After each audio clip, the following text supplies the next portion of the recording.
Hello दोस्तों, नमस्कार। मैं प्रहलाद स्वागत करता हूं आज फिर इस नई वीडियो में। तो आज बात करने वाले हैं गोलकोंडा किला के बारे में। तो आइए जानते हैं इसके इतिहास के बारे में। गोलकोंडा किला या गोलकोंडा दक्षिण भारत में हैदराबाद नगर से 5 मील पश्चिम स्थित एक दुर्ग है तथा ध्वस्त नगर है। पूर्व काल में यह कुतुब शाही राज्य में मिलने वाले हीरे जवाहरातों के लिए प्रसिद्ध था। इस दुर्ग का निर्माण बंगाल के राजा ने 14वीं शताब्दी में कराया था।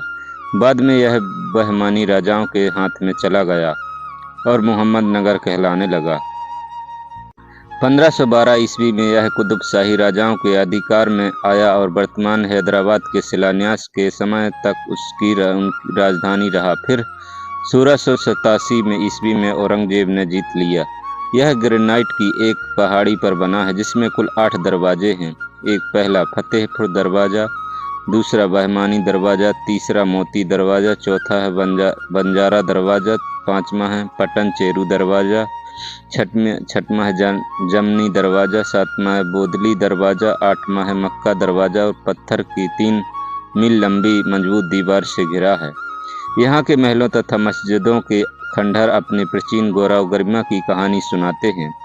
मूसी नदी दुर्ग के दक्षिण में बहती है। दुर्ग से लगभग आधा मील उत्तर कुतुब शाही राजाओं के ग्रेनाइट पत्थर के मकबरे हैं जो टूटी फूटी अवस्था में अभी विद्यमान हैं। 2014 में यूनेस्को द्वारा इस परिसर को विश्व धरोहर स्थल बनाने के लिए अपनी अस्थायी सूची में रखा गया था। इस क्षेत्र के अन्य लोगों के साथ डेक्कन सल्तनत के स्मारक और किले कई अलग अलग सल्तनत के बावजूद हैं। गोलकोंडा किला तेलुगु चरवाहों की पहाड़ी के रूप में भी जाना जाता है। उर्दू गोल पहाड़ी हैदराबाद के तेलंगाना में स्थित कुतुब शाही वंशी 1512-1687 द्वारा निर्मित एक गढ़ वाले गढ़ है। भारत हीरे की खदानों विशेष रूप से कोल्हूर खदान के आसपास के कारण गोलकोंडा बड़े हीरे के व्यापार केंद्र के रूप में जाना जाता है। विकसित हुआ जिसे गोलकोंडा हीरे के रूप में जाना जाता है। इस क्षेत्र ने दुनिया के कुछ प्रसिद्ध हीरों का उत्पादन किया है जिसमें रंगहीन कोहिनूर हीरा, अब ग्रेनाइट किंगडम के स्वतंत्र ब्लू कोप संयुक्त राज्य अमेरिका, गुलाबी डायरिया ये नूर ईरान, सफ़ेद Regent France, Dresden Green Germany और रंगहीन ओरलवा रूस, निजाम और जैकब भारत। साथ ही अब खोए हुए हीरो का फ्लोरेटाइन योलो अकबर शाह और ग्रेट मोइलो। इसे शुरू में शेफर्ड हिल तेलुगु में गोलकोंडा कहा जाता था। किंवदंती के अनुसार इस चट्टानी पहाड़ी पर एक चरवाहा लड़का एक मूर्ति के पास आया। इस पवित्र स्थान के चारों ओर मिट्टी के किले का निर्माण करने वाले शासक काकतीय राजा को जानकारी दी गई कि काकतीय शासक गणपति देव 1199 से 1262 ने अपने पश्चिमी क्षेत्र की रक्षा के लिए पहाड़ी की चोटी पर एक चौकी का निर्माण किया है जिसे बाद में गोलकोंडा किले के नाम से जाना गया। रानी रुद्रमा देवी और उनके उत्तराधिकारी प्रताप रुद्र ने किले को और मजबूत किया। गोलकोंडा किला सबसे पहले काकतीय राजवंश द्वारा कोंडापल्ली किले की तर्ज पर उनके पश्चिमी सुरक्षा के हिस्से के रूप में बनाया गया था।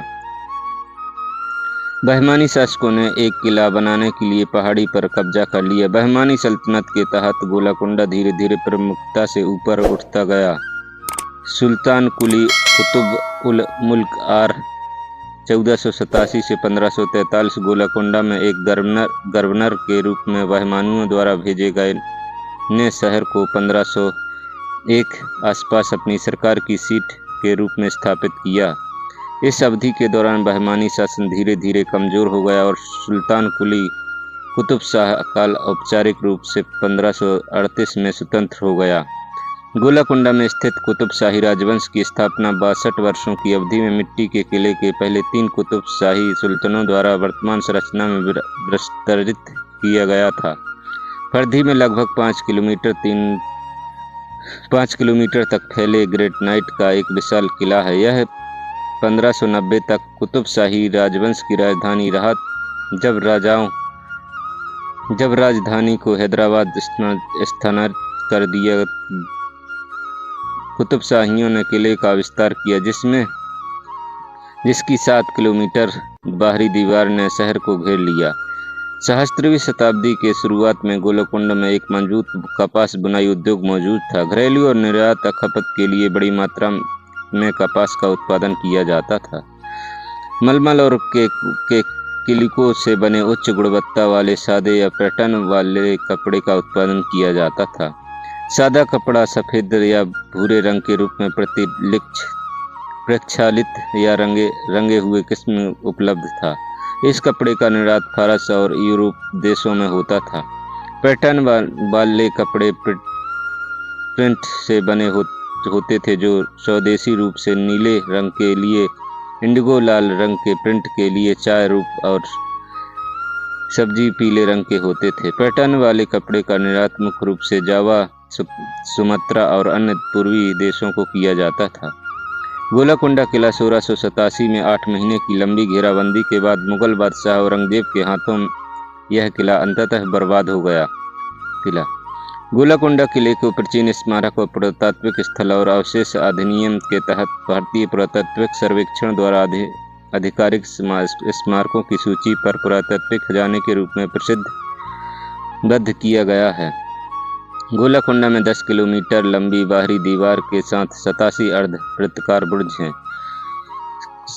कुछ अभी भी तोपों के साथ घुड़सवार, 8 प्रवेश द्वार और 4 दरवाजे के साथ 4 अलग-अलग किले हैं, जिनमें कई शाही अपार्टमेंट और हॉल, मंदिर, मस्जिद, पत्रिकाएं, अस्तबल आदि।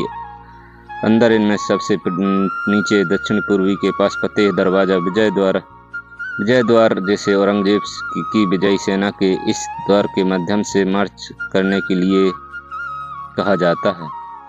द्वारा प्रवेश किया गया सबसे गहरी घेरा कोने फतेह दरवाजा एक ध्वनिक प्रभाव का अनुभव किया जा सकता है। प्रवेश द्वार पर गुंबद के नीचे एक निश्चित बिंदु पर एक हाथ की ताली और लगभग 1 किलोमीटर दूर उच्चतम बिंदु वाला सेहार मंडप में स्पष्ट रूप से सुना जा सकता है। यह हमले की स्थिति में चेतावनी के रूप में काम करता था। इस किले में कुल 8 दरवाजे हैं। बालासेहर गेट पूर्वी तथा तरफ किले स्थित किले का मुख्य प्रवेश द्वार है, इसमें स्क्रल वर्क की पंक्तियों से घिरा एक नुकीला मेहराब स्पैंडल में 42 और सजे हुए गोल होते हैं। दरवाजे के ऊपर क्षेत्र में अलंकृत पूंछ वाले मोर, जो एक सजावटी धनुष्कार आला की ओर, नीचे ग्रेनाइट ब्लॉक स्लेटेन ने एक डिस्क को लहराते हुए यालिसा को तराशा है। मोर और शेरों का डिजाइन हिंदू वास्तुकला की विशिष्ट और इस किले के हिंदू मूल के अधिकार हैं। इब्राहिम मस्जिद और राजा के महल के बगल में स्थित जगदम्बा मंदिर हर साल बानुल उत्सव के दौरान लाखों श्रद्धालु जगदम्बा मंदिर लगभग 900 से 1000 साल पुराना, जो शुरुआती काकतीय काल का है। गोलकुंडा किले के भीतर एक महाकाली मंदिर आसपास के क्षेत्र में स्थित है। गोलकुंडा किले से लगभग 2 किलोमीटर दूर करवा में स्थित टोली मस्जिद 1671 में अब्दुल कुतुब शाह के शाही वास्तुकार मीर मूसा खान महलदार द्वारा बनवाई गई थी। अग्रभाग में 5 मेहरबा होते हैं, प्रत्येक में स्पेंडल में कमल पदक होते हैं। केंद्रीय मेहरबा थोड़ा चौड़ा और अधिकृत अलंकृत है। अंदर की मस्जिद 2 हाल में विभाजित है, एक अनुप्रस्थ बाहरी हाल और एक आंतरिक हाल ट्रिपल मेहरबा के माध्यम से प्रवेश करता है। ऐसा माना जाता है कि एक गुप्त सुरंग जो दरबार हाल से निकलती है और पहाड़ी की तलहटी में एक महल सप्ताह होती है। किले में कुतुब शाही राजाओं की कब्रें भी हैं। इन मकबरों में इस्लामी वास्तुकला है और ये गोलाकुंड की बाहरी दीवार से लगभग 1 किलोमीटर उत्तर में स्थित है। वे खूबसूरत बगीचे और कई नक्काशीदार पत्थरों से घिरे हुए हैं। यह भी माना जाता है कि चार मीनार के लिए एक गुप्त सुरंग थी के बाहरी तरफ 2 अलग अलग मंडप एक ऐसे बिंदु पर बने हैं जो काफी चट्टानी है। किले में काला मंदिर भी स्थित है। इसे राजा के दरबार से देखा जा सकता है, जो अन्य गोलकुंडा किले के शीर्ष पर था। किले के अंदर मिली अन्य इमारतें इस प्रकार काकतीय वंश, बहमानी सुल्तनत, कुतुब शाही राजवंश, शाहजही राजवंश, सुन्नी। गोलाकोंडा आर्टिलरी सेंटर हैदराबाद की स्थापना 15 अगस्त 1962 को आर्टिलरी रेजिमेंट के लिए दूसरे भारतीय प्रशिक्षण केंद्र के रूप में की गई है। गोलाकोंडा तोपखाना केंद्र गोलाकोंडा किले में और उसके आसपास स्थित गोलाकोंडा केंद्र में 3 प्रशिक्षण रेजिमेंट हैं और वर्तमान में एक समय में 29 सुरंग रूटों को प्रशिक्षित किया जाता है। चलिए दोस्तों, आज के लिए इतना ही। भी वीडियो पसंद आए तो लाइक शेयर सब्सक्राइब जरूर करें। मिलते हैं नेक्स्ट वीडियो में। जय हिंद, वंदे मातरम।